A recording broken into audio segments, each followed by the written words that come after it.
నమస్తే, welcome to hashtag you. నేను మీ రాజేష్. తెలంగాణ రాజకీయాల్లో ఖచ్చితంగా ఎటు తిరిగి ఏ అంశం జరిగినా రాజకీయంగా కానీ, లేదంటే గతంలో జరిగినటువంటి కుంభకోణాల విషయంలో కానీ, ఏది జరిగినా ఇప్పుడు ఖచ్చితంగా దాని చుట్టూతా కేటీఆర్ ఉన్నట్టుగా స్పష్టంగా కాంగ్రెస్ పార్టీ అట్లాగే ప్రభుత్వం కొంత కీలకంగా అడుగులు వేస్తోంది. అంటే ఖచ్చితంగా ఏ అంశం తీసుకున్నా ఖచ్చితంగా దాన్ని కేటీఆర్కి ముడిపెట్టి అరెస్ట్ చేసే క్రమం కొనసాగుతోంది. ఇట్లాంటి సందర్భాల్లో పెద్ద ఎత్తున చర్చ ఏంటంటే, ఎప్పుడైతే కేటీఆర్ ఢిల్లీకి వెళ్ళాడో కాంగ్రెస్ పార్టీ నాయకులందరూ కూడా కేటీఆర్ భయంతో ఢిల్లీలో కొంత చక్కర్లు కొడుతున్నాడు, పరుగులు తీస్తున్నాడు. అందుకని వాళ్ళ ఢిల్లీలో హుటాహుటిన వెళ్ళి కేంద్ర మంత్రులు కలవడం, పెద్ద ఎత్తున ఆయన అరెస్టు భయం పట్టుకుంది కేటీఆర్కి అని ఒక రకమైనటువంటి ప్రచారం కాంగ్రెస్ పార్టీ నాయకులు చేస్తున్నారు. కానీ వాస్తవానికి కేటీఆర్ ఏంటి, అమృత్ స్కీమ్లో జరిగినటువంటి అవకతవకలను పెద్ద ఎత్తున కేంద్ర మంత్రికి రేవంత్ రెడ్డి పైన ఫిర్యాదు చేసేందుకు వెళ్ళినట్టుగా ఆయన చెప్తున్నాడు. అంటే ఒక రకంగా చెప్పాలంటే ఆయనేమో అరెస్ట్ భయం లేకుండా ఆయనతో అత్యంత ధీమాగా అనిపిస్తోంది. నేను అరెస్ట్ చేస్తే యోగా చేసుకుంటా అని చెప్పినటువంటి నేపథ్యం. మరోవైపు ఫార్ములా ఈ రేస్ ఒకవైపు కేటీఆర్ మెడకు చుట్టుకుంటోంది. మరోవైపు కొడంగల్లో జరిగినటువంటి మొన్నటి అల్లర్ల వ్యవహారం కూడా ఇవాళ కేటీఆర్కు చుట్టుకునే అవకాశాలు కనిపిస్తున్నాయి. మరోవైపు ఫోన్ ట్యాపింగ్ అంశం తెర మీదకి వచ్చినటువంటి నేపథ్యంలో చిరుమర్తి లింగయ్య ద్వారా దాన్ని కూడా కేటీఆర్కి ముడిపడే అవకాశం కనిపిస్తుంది. మరోవైపు మొన్న జరిగినటువంటి ఫామ్ హౌస్ కేసు కూడా కొంత కేటీఆర్కి చిక్కుకునే అవకాశాలు ఉన్నాయి. అంటే ఇన్ని కేసుల్లో కేటీఆర్ని ఉక్కిరి బిక్కిరి చేసే ప్రయత్నం ప్రభుత్వం చేస్తుంది. మరి ఇట్లాంటి సందర్భాల్లో బీజేపీ కాళ్ళ బేరానికి నిజంగానే కేటీఆర్ వెళ్ళాడా అనే చర్చ కొంత తెలంగాణ రాజకీయాల్లో హాట్ టాపిక్గా మారుతుంది. ఒకవేళ వెళ్ళుంటే ఫార్ములా ఈ కేసు పైన ఇప్పటికే గవర్నర్ కూడా ఢిల్లీకి వెళ్ళారు. ఆయన అమిత్ షాతో భేటీ అయ్యే అవకాశాలు ఉన్నాయంటున్నారు. మరి అమిత్ షాతో భేటీ తర్వాత గవర్నర్ ఎటువంటి సందేశం ఇచ్చే అవకాశం ఉంటుంది, ఎటువంటి ఆదేశాలు ఇస్తారు? ఎందుకంటే గవర్నర్ ఆదేశం చాలా కీలకం. అటార్నీ జనరల్తో ఆయన ఇప్పటికే ఆయన కూడా కొంత కీ రోల్గా మారి కొంత ఒపీనియన్ తీసుకుంటున్నటువంటి పరిస్థితి. మరోవైపు ఖచ్చితంగా ఇవాళ గవర్నర్ అనుమతి కోరినటువంటి ఏసీబీ తదుపరి యాక్షన్ ప్లాన్ ఏ విధంగా ఉండబోతుంది అనేది కూడా కొంత తెలంగాణ రాజకీయాల్లో ఆసక్తిగా ఉంది. సో ఇప్పుడు నిజంగానే ఫార్ములా ఈ కేసు నుంచి కేటీఆర్ని భయపడుతున్నారా, లేకుంటే బయట పడబోతున్నారా?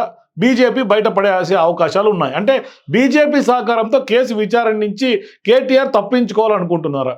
నిజంగానే కేటీఆర్ ఢిల్లీకి వెళ్ళింది అందుకేనా, ఆ కారణం చేతేనా? గత 2 రోజులుగా కాంగ్రెస్ నేతల కామెంట్స్ పలు వీడియో కథనాల్లో కనుక ఒకసారి మనం చూస్తే ఈ ప్రశ్నకు సమాధానం అవుననే అంటున్నాయి కాంగ్రెస్ పార్టీ శ్రేణులంతా కూడా. అంటే నిన్న మంత్రి పొన్నం ప్రభాకర్ తాజాగా మీడియాతో మాట్లాడుతూ కూడా కేటీఆర్ ఫార్ములా ఈ రేస్ కేసులో తనను కాపాడుకునేందుకు ఢిల్లీ వెళ్ళాడని ఆరోపించారు. మరోవైపు కాంగ్రెస్ పార్టీ నాయకులందరూ ఇదే ఆరోపణ చేస్తున్నారు. ఆయన తప్పు చేయకుంటే విచారణకు సహకరించాలంటున్నారు. మరో కీలక మంత్రి పొంగులేటి సైతం ఇదే విధంగా కామెంట్ చేశారు. మరోవైపు పెద్ద ఎత్తున కోమటిరెడ్డి వెంకటరెడ్డి కూడా ఈ తరహా వ్యాఖ్యలే కనిపిస్తున్నాయి. అంటే కేటీఆర్ రేపో మాపో అరెస్ట్ అవుతారని తెలిసి అంబానీ, అదానీ అట్లాగే ఆర్ఎస్ఎస్, బీజేపీ పెద్దలను కలిసి తన పైన నమోదైనటువంటి కేసులు మాఫీ చేసుకోవడం కోసమే ఢిల్లీ వెళ్ళారంటూ కూడా ఆరోపణలు చేస్తూ ఉన్నారు. అంటే బీజేపీ పెద్దలతో రాజీ కుదుర్చుకోవడానికి కేటీఆర్ ఢిల్లీ వెళ్ళినట్టుగా తమకు సమాచారం ఉందంటూ సంచలన కామెంట్స్ చేస్తూ వస్తున్నారు. కేసుల నుంచి తప్పించుకోవడానికి బీజేపీ బీఆర్ఎస్ బి టీమ్గా కొంత పనిచేస్తోందని మంత్రి సీతక్క కూడా కామెంట్ చేశారు. కొంత prevention of corruption act ACB 17A ప్రకారం మంత్రిగా పనిచేసినటువంటి కేటీఆర్ను విచారించాలంటే గవర్నర్ అనుమతి తీసుకోవాల్సి ఉంటుంది. ఇందుకు సంబంధించినటువంటి వివరంలో గవర్నర్కు ప్రభుత్వం నుంచి లేఖ రాసింది. అయితే గవర్నర్ ఇందుకు సంబంధించినటువంటి అటార్నీ జనరల్ కూడా లేఖ రాశారు. అటార్నీ జనరల్ సూచన ప్రకారం గవర్నర్ నిర్ణయం తీసుకునే అవకాశాలు ఉన్నాయి. అయితే కేంద్ర ప్రభుత్వం చెప్పినట్టుగా అటార్నీ జనరల్ గవర్నర్ నడుచుకుంటారన్న ప్రచారం కొంత సాగుతోంది. ఇట్లాంటి సందర్భాల్లో అటార్నీ జనరల్ గవర్నర్కు కొన్ని 3 సూచనలు చేసే అవకాశం ఉంది. అంటే 3 ఆప్షన్స్గా ఖచ్చితంగా చెప్పొచ్చు. ఆ 3 ఆప్షన్లు కనుక ఒకసారి చూస్తే విచారణలో అప్పటి మంత్రులను పక్కన పెట్టాలని ఒక సూచన, అట్లాగే నిధుల మళ్లింపులో బిజినెస్ రూల్స్ను బ్రేక్ చేయలేదని ఒక సూచన, ఇక కేటీఆర్ పై విచారణ జరపొచ్చు అన్నది 3. ఇట్లా 3 అంశాలతో కూడినటువంటి సూచనలు చేసే అవకాశం ఉంది. అంటే మొదటి 2 సూచనల్లో ఏదో ఒకటి ఇచ్చినా కేటీఆర్కు బిగ్ రిలీఫ్ దొరుకుతుంది. ఆయనపై విచారణ ఇక ఉండదు. దీంతో కేటీఆర్ ఈ కేసు నుంచి కొంత దాదాపుగా బయటపడినట్లే అవుతుంది. అంటే బీఆర్ఎస్ నేతలు ఆరోపణ చేసినట్లుగా బీజేపీ పెద్దలను నిజంగానే రంగంలో దిగి అటార్నీ జనరల్ గవర్నర్ నిర్ణయాన్ని ప్రభావితం చేస్తే ఇది ఖచ్చితంగా సాధ్యం అవుతుందన్న చర్చ పొలిటికల్ సర్కిల్స్లో జోరుగా సాగుతుంది. బీజేపీలో బీఆర్ఎస్ విలీనం అవుతుందంటూ కూడా గతంలో జరిగినటువంటి చర్చను ఇప్పుడు గుర్తు చేసుకునే అవకాశాలు ఉంటాయి. సో ఇప్పుడు కవిత జైల్లో ఉన్నటువంటి సమయంలో వచ్చినటువంటి మీడియా కథనాలను కూడా ప్రస్తావిస్తారు. సో ఇప్పుడు ఈ మీడియా కథనాల్లో పేర్కొంటున్నట్లుగా కవిత బెయిల్ వచ్చిందని, ఇప్పుడు కేటీఆర్ కూడా బీజేపీ హెల్ప్ కోసమే వెళ్ళే అవకాశం ఉందని కూడా అంటున్నారు.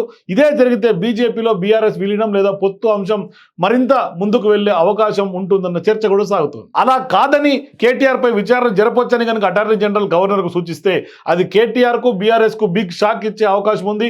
ఇదే జరిగితే ఈ కేసులో ఏసీబీ మరింత దూకుడుగా వెళ్లే అవకాశం ఉంది.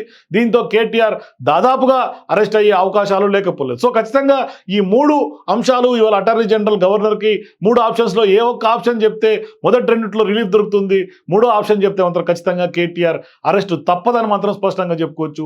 సో ఇప్పుడు అటార్నీ జనరల్ చుట్టూ కొంత కేసు నడుస్తోంది, బాల్ మాత్రం గవర్నర్ కోర్టులో ఉంది. మరి ఇప్పుడు ఢిల్లీ పెద్దల సూచనల మేరకు గవర్నర్ ఏం నిర్ణయం తీసుకుంటారని మాత్రం వెయిట్ చేసి చూడాలి. మీరు కూడా గవర్నర్ ఏ నిర్ణయం తీసుకునే అవకాశం ఉంది, నిజంగానే కేటీఆర్ ప్రాసిక్యూట్కి కొంత వెళ్లాల్సినటువంటి అవకాశం ఉందా, ఏసీబీ ఎంత దూకుడుగా వివరిస్తుంది, అరెస్ట్ తప్పదా? మీ అభిప్రాయాలు కామెంట్ రూపంలో తెలియజేయండి. For more videos please watch #.